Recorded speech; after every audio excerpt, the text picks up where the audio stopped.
Bien, señores, tenemos el placer de contar con la presencia del doctor Antonio Isa Conde, con quien vamos a hacer alguna revisión de las acciones de este gobierno en su gestión. El doctor Isa decidió participar activamente en las gestiones para que Danilo Medina llegara al poder, sumándole parte de un sector empresarial con el que el PLD no contaba. Le vamos a dar la bienvenida al doctor y vamos a comenzar, doctor, con la operación de la compra de la deuda a Petrocaribe. Realmente han aparecido voces que dicen que a largo plazo la operación no es tan buena como se ve. Hablen un poquito de la deuda, doctor.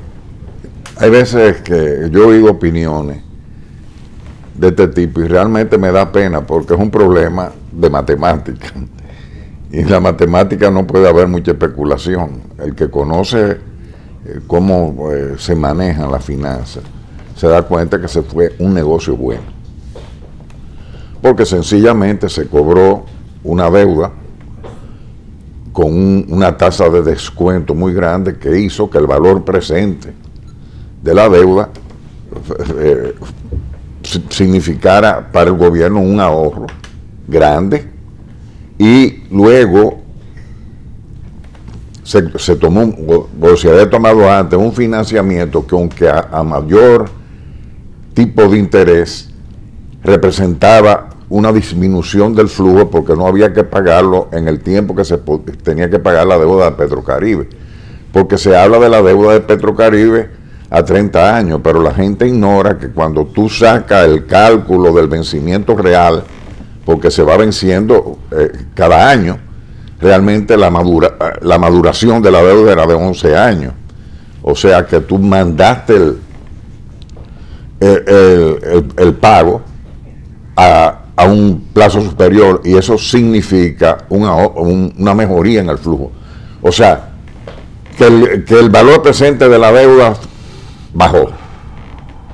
Sí, bajamos 1000 y pico. Que el flujo mejoró del gobierno.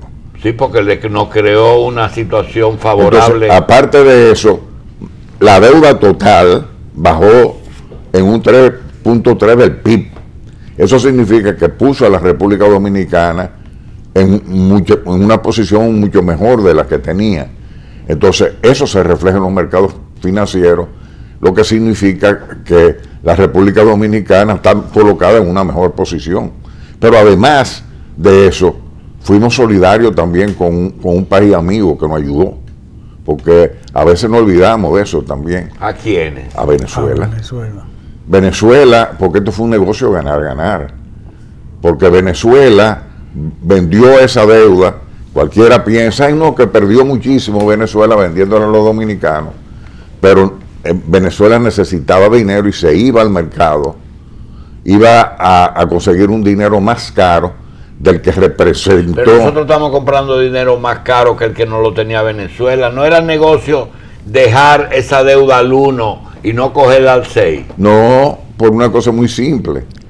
No es la deuda al 1, porque el costo de la deuda ahora es mejor a largo plazo, porque tú efectivamente tú pagas a 6, pero tú pagas 6 por el 48% de tu deuda, sí, y con plazos de amortización más largos. Por eso el gobierno dice que no se ganaron 1000, sino 500 millones que quedaron limpios en la operación.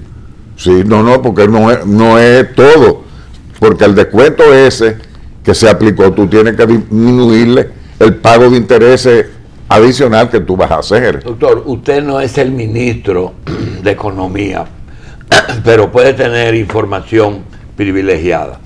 Nosotros tomamos 2.500 millones para pagar 1000 y pico. ¿Qué se hizo con la diferencia de los bonos soberanos? No, una de las cosas fue que cuando eso se presentó al público, se dijo dónde estaba. Fueron, si la memoria no traiciona, se pagó la deuda, sí, quedaron como 300 millones que se depositaron en el Banco Central, y además de eso, para los bonos se utilizaron unos 3 millones de dólares. Entonces el Estado, al depositar eso en el Banco Central, dio cuenta de que se habían usado cada centavo. Bien, estamos claros en que la operación de Petrocaribe es buena para el país en como quiera que se vea. El otro punto está anunciado hoy, de que el gobierno logró resolver un problema, y era que no había logrado el financiamiento de las plantas de carbón. Consiguió 1.200 millones, pero la planta nos va a costar 1.700, ya que el gobierno y el Banco de Reserva han financiado los 500 que se han gastado hasta ahora.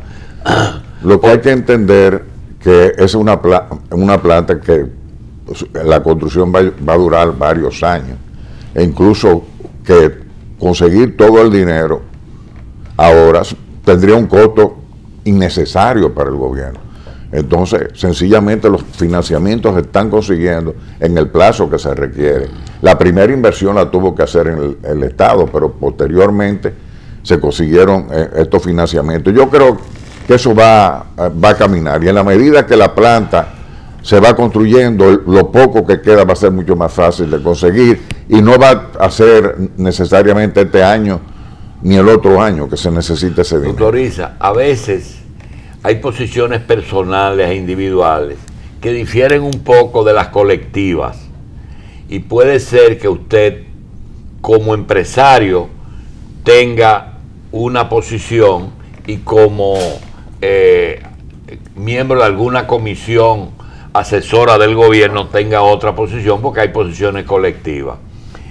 En la operación de Petrocaribe, si lo ve como empresario y si lo ve como gobierno, de las dos formas es buena.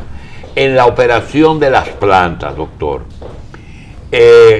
¿usted no propiciaría mejor que el gobierno coja esas plantas, coja esa deuda y le diga al sector privado: vengan acá, ustedes son generadores, cojan esa planta y asuman esos 1.700 millones?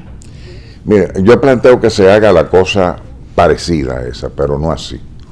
Yo creo que una de las cosas que le da fuerza ahora mismo, porque, Julito, una de las cosas que yo he aprendido en la vida, mira, es aprender a desaprender.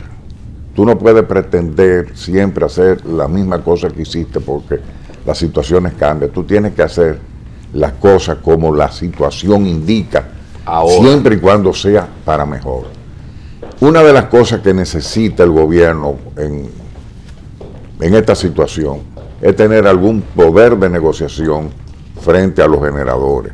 Y el tener esa planta es una garantía de que estará en mejores condiciones que negociar. Ahora bien, el gobierno ha dicho, y yo creo que eso sí es prudente, que eventualmente va a poner esas acciones en venta al público, o sea que el público puede ser accionista de esas acciones, y desde el momento que ponga eso tendrá que hacerlo bajo determinadas reglas de juego que le garanticen. Una empresa pública, poner eso en una bolsa local. Sí, eso es una de las cosas que se ha planteado y que lo ha anunciado incluso. Sí, pero yo le digo, doctor, porque aquí hay dominicanos que están comprando acciones en AES. Claro. ¿Por qué no compran acciones en esa camioneta? Eso es perfectamente posible, aunque manteniendo cierto control sobre eso es perfectamente posible. Y hay gente que está comprando certificados del Banco Central. Podría bien, en vez de invertir en esos certificados, en esto que puede ser un negocio muy bueno. Que puede ser un negocio muy bueno. No, yo creo que esas posibilidades están abiertas. Pero había que hacerlo, lo de la planta había que hacerlo, eso ya no está sujeto a discusión. Doctor, nosotros tenemos que cambiar la matriz. En lo de Barrigol, que ya pasó, lo que realmente se discutió fue que un dinero que se iba a cobrar en 4 años se comenzara a prorratear en estos 4 años. Eso fue lo que realmente obtuvo el gobierno. No solo. Se consiguieron mucho mejores, se renegoció el contrato para conseguir mejores condiciones económicas. Ahora, lo que el presidente fue cuidadoso es de que lo que recibiría el gobierno ahora no afectara los ingresos del posible gobierno. Porque una de las cosas que le estaban planteando era casualmente eso, darle un dinero ahora pero a costa de la ganancia futura. El gobierno negoció en las mejores condiciones dentro del periodo. sin afectar lo que sería la ganancia futura de la empresa. Doctor, ¿usted apoyaría que cuando el Estado discuta, no solamente este gobierno, cualquier gobierno que discuta un contrato con una firma concesionaria de algo, el aeropuerto Aerodón o con una empresa minera, que discuta con la empresa y con el banco que financiaría el proyecto? Porque acuérdese que Barrigol dijo, el problema es que nosotros no podemos variar porque tenemos un compromiso de hasta que no paguemos el préstamo, no podemos comenzar a repartir beneficios. ¿Usted es partidario de que las empresas que financian participen en las negociaciones? Bueno, eso depende en qué condiciones se han contratado o se han negociado, porque hay por ejemplo, negociaciones que no son posibles, porque el que ofrece el financiamiento obliga a que se negocie primero con él. Primero con él. Eso depende de cómo se establezca en las reglas de juego cuando se hace la operación. Ahora, lo importante es saber que nosotros, ahora que estamos aprendiendo a negociar, negociamos regularmente mal. Esa es una característica. Pero en cualquier negociación de cualquier tipo, lo que tenemos que tener presente es que, y más en servicios, como por ejemplo en el caso de la electricidad, que el gobierno nunca puede renunciar a su papel regulador, porque el gobierno puede ser propietario o no propietario, pero siempre tiene que ser regulador, incluso tener la capacidad de regular a su propia gente. Solo regulador, porque usted en un momento de su vida defendió que sea solo regulador. Yo no defendí exactamente esto. En el problema de la capitalización había un problema serio y uno lo veía como negocio. Yo no hice la ley, pero la apoyé. Yo la ejecuté. Una situación muy sencilla que se le puede presentar a cualquier inversionista. Ya. Yo tengo un negocio que yo creo que puede tener buena perspectiva, yo he administrado mal y el negocio va mal. Entonces yo no soy sujeto de crédito. ¿Qué me queda? O vendo el negocio o busco un socio que me le meta cuarto, pero como no confían en mí como administrador, le digo, pongo los cuartos y administra. Y administra tú. Eso es. Pero, como es un servicio público, hay una reguladora que a eso, aunque yo sea al mismo tiempo el dueño o el socio de ese negocio, yo no puedo renunciar a ese papel. Y lo que ha pasado aquí es que regularmente se entrega al poder regulador. Y eso ha ocasionado mucho daño y procesos que pudieron funcionar mejor se castran, se corrompen en el sentido de que no juegan el papel que debió jugarse porque la entidad reguladora, que es el Estado en este tipo de casos, se hizo de la vista gorda en muchas cosas. Doctor, o permitió. ¿Qué usted haría si fuera su decisión? Porque acordar que usted no es el presidente, ni siquiera el jefe de equipo económico, con el diferencial que, por cierto, vi que hoy comenzó a subir el petróleo otra vez, con el diferencial que nos está produciendo el descenso de los precios del petróleo. ¿Qué usted haría con ese? Yo he hablado de eso. Sí. Yo, en primer lugar, y he llamado la atención, no solamente al gobierno, porque lo he hecho, sino a la población, que tomen en cuenta, a pesar de que ese petróleo está bajando, que nosotros no somos productores de petróleo. Y que nosotros, aún con los precios bajos, debemos mantenernos austeros en el manejo de los combustibles. No solamente el gobierno, sino nosotros, los que manejamos en la calle, los que tenemos carros, los que somos consumidores de ese combustible, por un lado. Por otro lado, que no podemos tampoco dormirnos en seguir desarrollando la energía no convencional, la eólica, etcétera. Pero, como quiera, esta es una parte del problema. Pero la otra parte, ahí hay un ahorro. Ese ahorro, yo entiendo que en un país con tantos problemas como tenemos, hay una tentación muy grande para usarlo en problemas que verdaderamente son necesidades, porque nosotros tenemos necesidades por todos los lados. Pero yo creo que el mejor uso que se le puede dar a eso es una parte, dedicarlo a invertir en mejorar las redes, en reducir las pérdidas en materia de electricidad. Y otra parte, Julito, que esto es lo más importante, en abaratar el costo de la deuda. El costo de la deuda principal es el déficit cuasi fiscal del Banco Central, a donde el Banco Central o el gobierno a la larga, que es que lo paga, ha pagado intereses de al 16, los intereses que se pagan en el déficit cuasi fiscal es altísimo.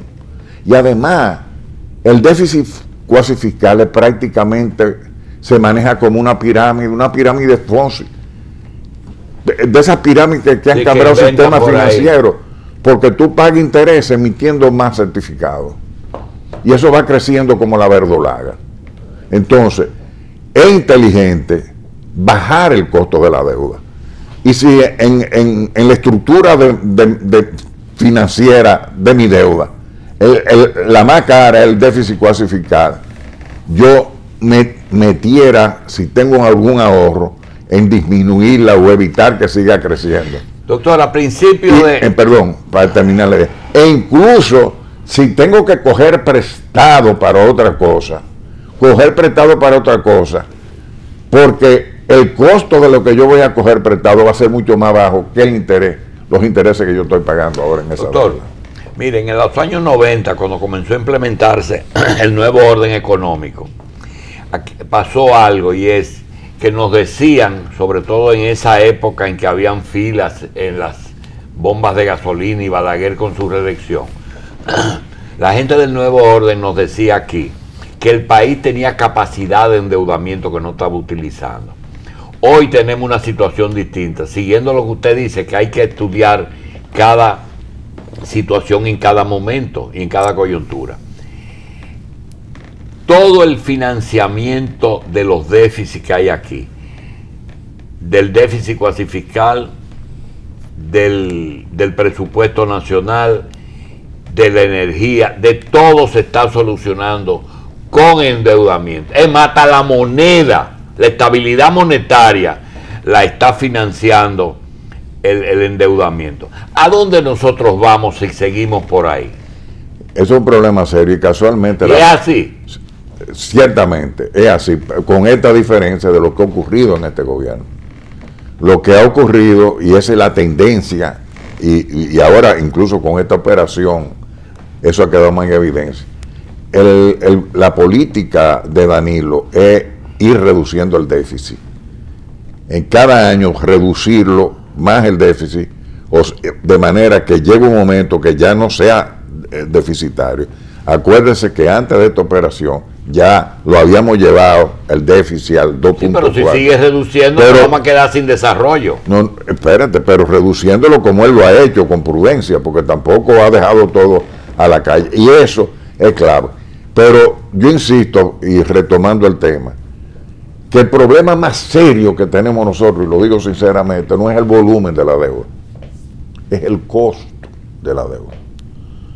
Si tú ves la deuda de Japón y de Estados Unidos, es más del 100% del producto, pero ¿a qué tasa? Nosotros de interés estamos pagando el 25% del presupuesto. Sí. Son emisores. Entonces eso, nosotros tenemos que concentrarnos en reducir el costo del servicio de la deuda. Eso es vital, porque con eso sí a la larga vamos a reducir la deuda. Porque cada vez que necesitábamos dinero lo cogíamos a como nos lo prestaran. Lo mismo que pasó con la energía. Cuando venía que queríamos un apagón, decía, consigue una planta a como 6, te vendían. Yo creo que lo único que no vendieron fue planta de gasolina, pero lo hubiéramos comprado también. Sí, eso va a pasar. Porque las necesidades y la prisa conducen a todo eso. Pero para mí la más costosa es la del Banco Central. Eso es increíble. Doctor, el último tema que quisiéramos tratar, necesitamos que usted se tome un tiempecito. Usted fue actor principal ahí. ¿Por qué ya con 15 años de proceso, del 96 aquí, de la capitalización de la empresa pública. No nos sentamos los dominicanos, tanto el sector privado, el CONEP, el gobierno, lo que dirige Temístocles Montá, ¿cómo se llama? El Ministerio de Economía, el Banco Central, y hagamos un estudio del proceso de capitalización, donde falló cada quien, porque fue un problema que se le puede cargar a un solo, porque la idea fue buena. El Estado no podía seguir en esas condiciones, pero puede ser que algunos piensen con el tiempo que la medicina resultó peor que la enfermedad. ¿Usted no cree que debemos de hacer un alto y estudiar ese proceso? Bueno, eso sería muy interesante, pero te voy a decir esto. Y eso, créeme, que lo trato de hacer más objetivamente. Hay muchas cosas que la gente no sabe cómo se producen. Los procesos de la capitalización, incluso la valoración de las empresas, eso se hizo, como decía la ley, con una licitación pública internacional. Eso no era la CREP que le fijaba precio ni nada de eso, sino la ley obligaba a una licitación pública internacional, y tú sabes que eso hasta se publicaba en el London Times muchísimo, y se cogía la empresa y le ponían, y ese era el valor tope. Por eso no vamos a discutir, que son de las cosas que... Ahora, ¿qué pasó en el proceso? El proceso tenía un hilo conductor, y llegó un momento, pero habían acciones que tenía que hacerse desde el gobierno. Por ejemplo, tú tenías necesariamente que darle con cierta periodicidad mantenimiento a las plantas, pero por razones económicas hubo descuido en el mantenimiento de las plantas que tú estabas capitalizando. Cuando se entregan esas plantas ocurre dos fenómenos juntos. Un incremento increíble del precio del combustible, que de 13 se llevó a 20, y eso era mucho. Siguió. Y las plantas que estaban bastante deterioradas y que había que arreglar para que no explotaran. Entonces, con la entrega de la capitalización vienen los apagones y lo que tendría que ser un aumento de la tarifa por aumento del petróleo. Ante esa situación, en un proceso electoral, el gobierno decide que la tarifa tenía que aumentarla en 5%, no aumentarla. Ok, no la aumenta, pero cuando va a subsidiarla no tiene cuarto para pagar subsidio, y comienzan los problemas financieros y los apagones financieros. Entonces vienen los contratos. Esto es importante que ustedes lo sepan. Los contratos de compra y venta de energía, por ley o por las normas, las empresas distribuidoras tenían que contar con un contrato por el 80% de la energía que iban a consumir en un periodo de tiempo, aunque el 20% se fuera a lo que se llama el mercado spot, o sea, se licitaba. Entonces, parte de los contratos que se tuvieron que firmar o licitar, mejor dicho, porque ahí todo se presentó antes, ahí no se negoció nada después. Se firmó, bueno, tú sabes cómo fue. Se firmaron los contratos. Esos contratos de venta de energía, y ahí es que esa es la distorsión que hay. No era un contrato de 4 años, de 10 años, no. En vez de ser un contrato de compra y venta de energía entre cada uno, o sea, una distribuidora y una generadora, eran 4 contratos de energía por el 20% cada uno de la energía que iba a contratar. Eso significa el 80% que decía la ley. El primero se vencía al año, el segundo año, el tercero al tercer año y el cuarto al cuarto año. El primero se venció y no se licitó. El segundo se venció y no se licitó. El tercero le faltaban 3 meses de vencimiento y por tanto debía haberse ya comenzado el proceso de licitación. No se hizo. El único que quedaba un año por vencerse era el del cuarto año. ¿Y qué ocurre? Le venden una idea al gobierno. Fue un caramelito envenenado que le dijeron, vamos a bajar el costo de la energía, que se hubiera podido bajar si se hubieran hecho la licitación a tiempo.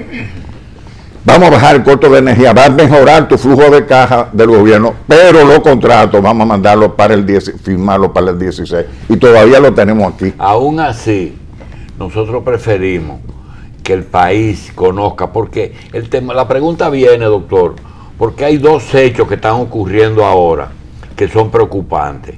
Cuando usted habla solamente de energía, pero está el asunto del Consejo Estatal del Azúcar y el asunto de CORDE.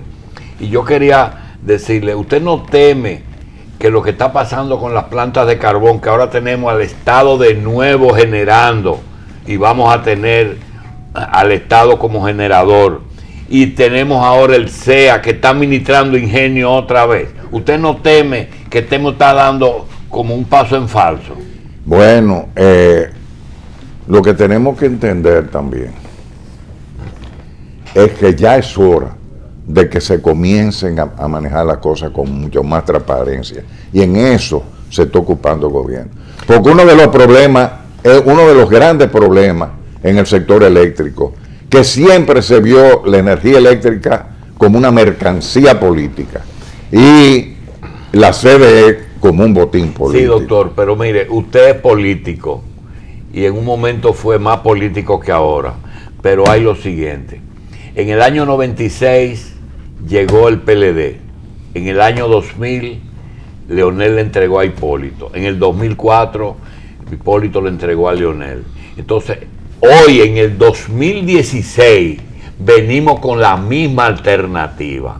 Por eso le pregunto, ¿qué es lo que nos espera? Porque no hay nada nuevo en el cielo, bajo el cielo. Estas dos gentes van a seguir, y el presidente actual, que yo creo que esos mismos dos candidatos deben tener la grandeza de decir, mira, Danilo, vamos a modificar esto para que tú te quedes 4 años más. Yo estoy de acuerdo con eso. ¿También? Sí. Bien. Doctor, estoy de acuerdo con eso, perfectamente. Gracias. Pero te voy a decir, ahora ya hay sistema de controles más fuerte. ¿Para controlarlo a ellos dos? No, para controlar, doctor, por ejemplo, estas cosas de las plantas. A ellos dos no hay. Pero claro, eso sería usted no observaba el aporte más grande que le pudieran hacer a la sociedad. Usted no observar que usted nunca se involucró tanto a ayudar a un candidato como ocurrió en el 2012, en el pasado. ¿Por qué no le hizo con Hipólito, no lo hizo con Leonel, que trabajé con él, nunca le hice? Sí, trabajó en el proceso de capitalización, pero no siguió apoyándolo. No, ni antes. Yo no me involucré políticamente. Vamos a trabajar en lo otro, doctor. Porque la concepción mía coincide con la de Danilo. Danilo está construyendo las cosas por las que yo he luchado toda la vida en términos reales. Doctor, gracias.